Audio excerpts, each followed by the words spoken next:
Good morning, students. A very happy Independence Day to all.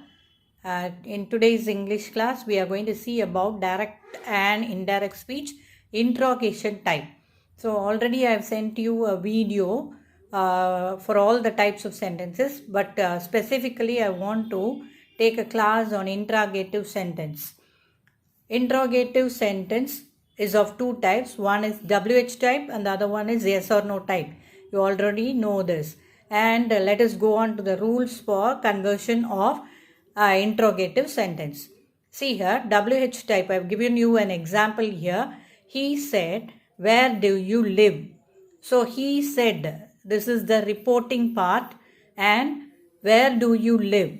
This is called as the reported part or the spoken sentence. In yes or no type, also we have got two parts here in a sentence. One is the reported part and the other one is the reporting part. He said, do you like ice cream? Here, he said is the reporting part and do you like ice cream is the reported part or the spoken sentence. Now you could see that in direct speeches, everything will be written within inverted commas. See, there's a spoken sentence, where do you live? That is written within inverted commas. And do you like ice cream? So that is also written within inverted commas. You should also note that yes or no type question always begins with auxiliary verbs. Either it will be verb, have verb, do verbs or modal auxiliaries, etc. So, and a WH question always begins with a WH word like where, when, which, why, what, whom, whose, like that. So this is the example for WH question and it has got two parts. One is the reporting part and the other one is the reported part.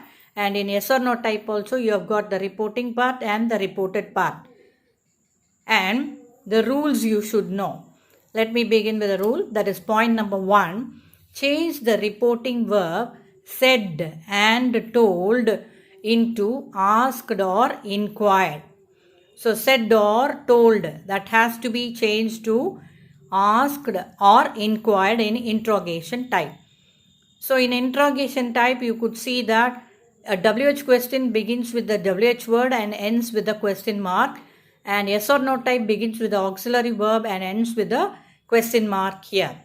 So this said or told, that is the reporting part, reporting verb, said or told should be changed to ask and inquire.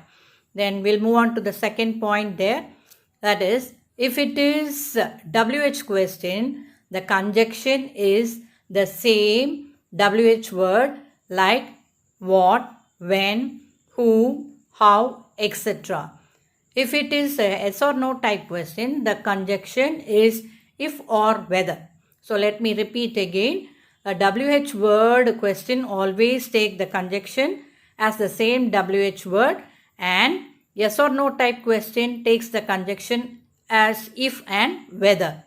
So yes or no type questions always begins with finite verb or auxiliary verbs. Already I told you, and you could also see the examples here.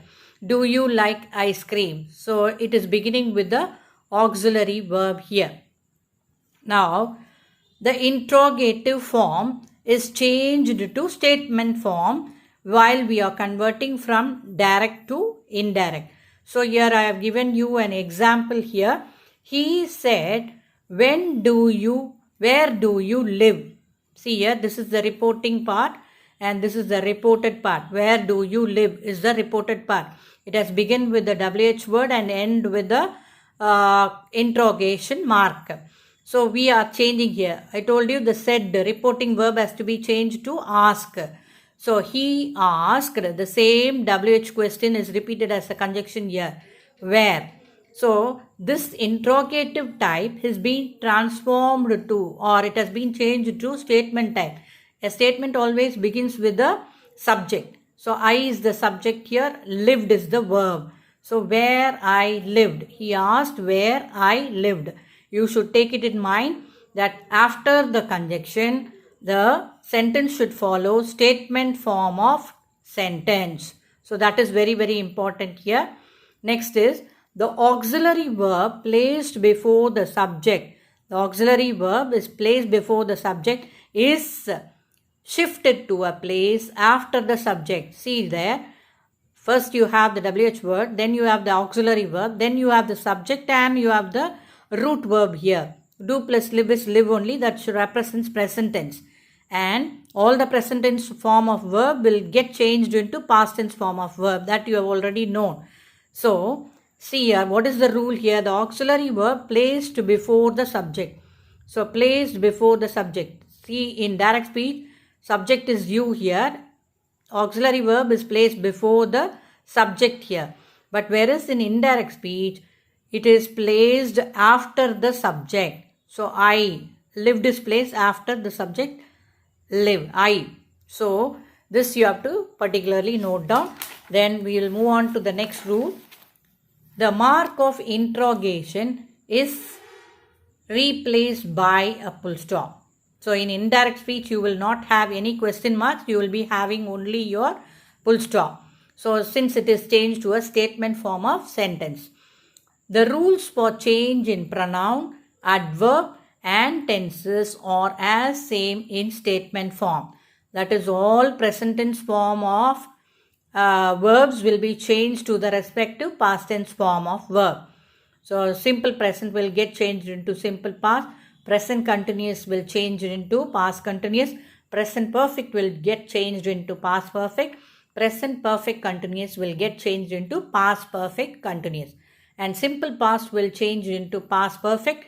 Past continuous will change into past perfect continuous. Past perfect will remain as past perfect. And past perfect continuous will remain as past perfect continuous. This already I have given it to you as a tabular column in the rules. So, you can refer to that. Now, rule number 7. The interrogative sentence beginning with shall needs special note. So, shall, a sentence that is beginning, a question that is beginning with shall needs special note in interrogative type. So, shall is used in two cases, that is pure future and request. So, pure form of future also can be used with shall, and request also can be used with a shall. So, example I have given you, direct speech. Suresh said, shall I ever forget her? So, this is pure future. Shall I ever forget her? What does it mean? Can I forget her in my lifetime? That is the meaning of the sentence. So, this is pure future. See the nature how the sentences change. Indirect speech, Suresh wondered if he would forget her. Actually, this shall should be changed to should. But since it is representing pure future, it has to be represented in changed into would here. So, shall forget is changed to would forget here and not should forget. So, if you are going to change it as if he should forget, if he should ever forget her, then the meaning gets changed here. Your sense of conveying, your emotion gets changed there. So, Suresh wondered. So, he is surprisingly saying that if he would ever forget her. Next, second type, direct speech. He said, shall I open the window? So, this is a request form. Shall I open the window? He asked me if he should open the window. So, this is a request. So, here that shall is changed into should open. So, in the first sentence, shall is changed into would forget since it is a pure future. And in the second sentence, shall is changed into shall open is changed into should open since it is a request. So, in request form, you should change it into should. Shall should be changed into should, and in pure form, shall should be changed into would. So, these are the two important rules that you have to keep in mind while you are changing from direct speech to indirect speech in your interrogation. So, keep in mind, children, today I will be giving you sentences based on interrogation only for transformation from direct to indirect speech. Thank you, students. If you have any doubts, you can just contact me. Thank you.